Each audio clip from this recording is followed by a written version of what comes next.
Hey everybody, and welcome back to the channel. So you have probably heard that the number one reason for divorce is money, right? You've probably heard that the number one reason why people get divorced is money. Now, there are a lot of other connecting parts to that to really kind of explain how money is considered the number one thing.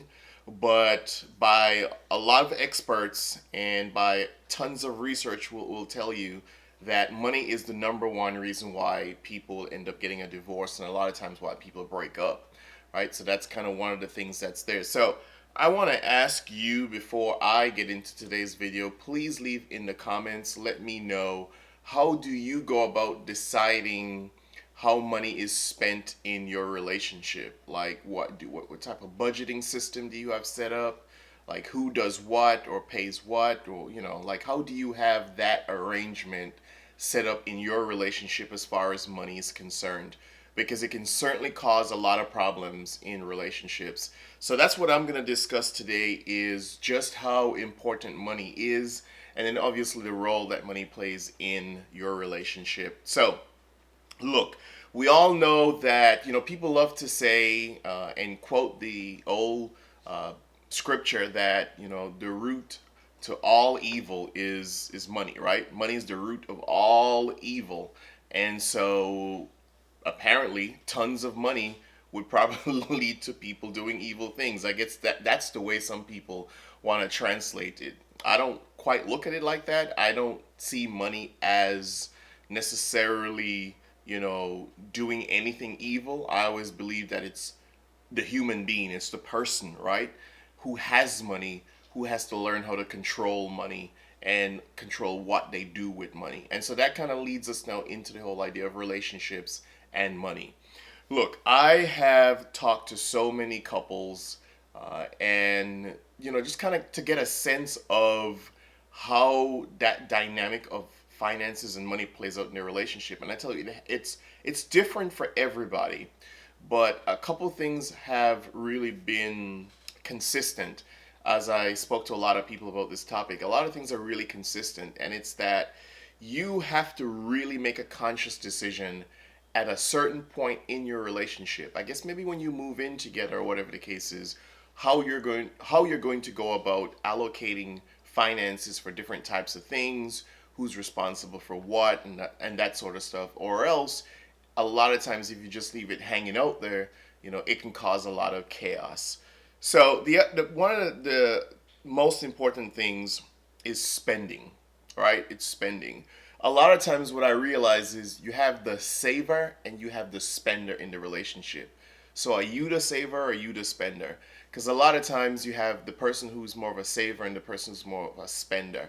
And sometimes it could be both spenders or both savers, right? But a lot of times you'll see that dynamic of you have the person who spends more, let's just have a good time, that type of thing, thinks less about, other important things. And then you have the person who is always looking at stuff down the road. And so budgeting and planning is much more consequential and crucial to them. In a lot of relationships, you'll see women play that role. Traditional relationships, right? Let me put it that way, I guess. In a lot of older traditional relationships, generations ago, maybe to some extent now in some households, you'll see women as being the one who manages certain types of things, right? Who takes care of the fact that, we have enough money to pay all the bills or do all of this. And a lot of times women played that budgeting role, while men were the providers. And no, this is kind of back in the day type of thing. Now, we live in a society that's changed a lot. And now we have households where you have two incomes. So what I was talking about there was a lot of times in that traditional sense where you had the household that just had that one income.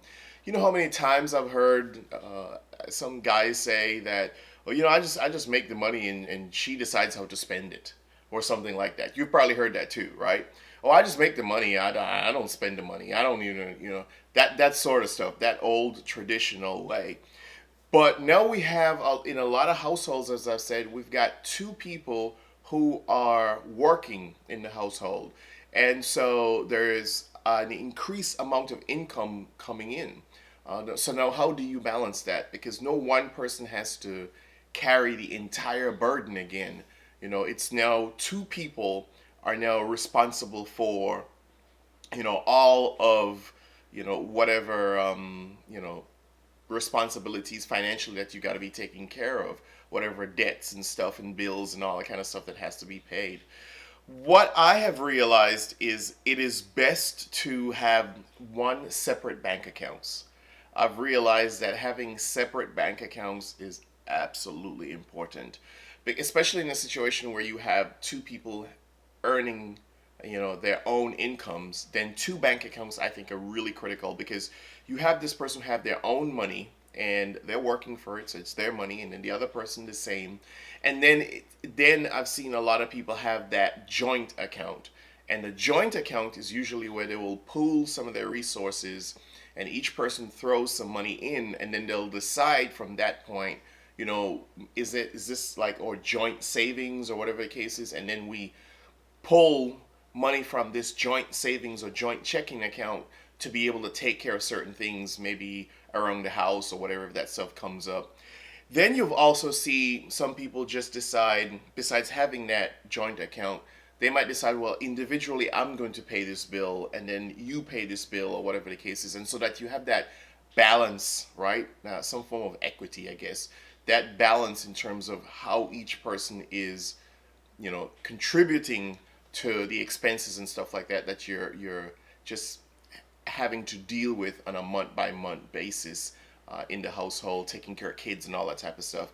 And I've realized that that is important, because I've seen people say and get into fights about, well, this is my money and I'm going to do whatever I want to do with my money, and whatever the case is. So money could also become that divisive thing. It could become that very selfish thing in a certain type of way. People become very selfish, right? It's their money, and I can do whatever I want to do with my money, and you don't tell me how to spend my money, or whatever the case is, which is fair. But then also, if you're in a relationship, and you're building and growing together, and you're investing together, quote unquote, right? You're investing in each other, investing together, then there is some merging of, of finances, right? There is going to be that blending of your finances. It's always just balancing it in such a way that it doesn't cause that huge problem, that huge concern, and then it escalates into something where you just, there's this big blow up. The absence of money now causes drama, as you know, or probably experienced in your lifetime. And so when people can't pay bills, right? And if someone was squandering money or whatever the case is, and then all of a sudden you have people who can't pay bills, they can't take care of certain things that need to be taken care of, and then you see the finger pointing starts. The finger pointing starts. Well, and some women have said this. I've heard some women say, well, if you were a man, and if you were really the man of the house, then you would so and so, and then that bruises now the male ego, right? And now obviously this is whatever relationship you're in, obviously, right? You're telling the next person who's perhaps mostly or mainly provides most of the income or whatever, well, if you were man enough or a woman enough or whatever your situation is, that we wouldn't be in this situation. If you didn't blow the money and buy this and buy that or whatever the case is, we wouldn't be in that situation. And then when people are hungry and bills can't get paid and all that type of stuff is not going on, then guess what? Then people are not having sex, then food is not being cooked by either party, then it just starts to turn into a trickle down chaotic type of stuff. And that's how money really contributes to it. So it's the fact that you don't have money a lot of times to do all these little things. There's no entertainment, bills are not being paid on time, worrying about kids if kids are involved, all that sort of stuff. And people start pointing fingers at each other, the argument, the stress that comes with that. Then that feeds into other parts of your relationship where, as I said, they're not being intimate or sexual with each other in any type of way because you're mad at the other person. And so that's why, there's this saying that money is the number one reason for why people get divorced. So, there's a lot of I'm going to go into this further. I want to see your comments and I'll build on this. This is a really interesting, divisive topic, and communication is also a key to this as well, something I'll discuss as we go forward. But I want to see your comments. As I've said, let me know how you deal with money in your relationship. How do you handle that responsibility of who does what or whatever the situation is? Let me know that, and then, I will feed off of that, and then, I will put out subsequent videos discussing and talking about this topic. So again, don't forget to leave those comments there. Also, don't forget to subscribe, and please turn on your post notifications, because I post almost every single day. I try to do what I do at least 5 times a week. I post, right, 5 or 6 times a week. So I post really often, so please turn on your post notifications. Also, don't forget to share and like the videos. Those two things really help the channel grow, and I would really appreciate it if you could do that for me. All right, and until next time, be good. Peace.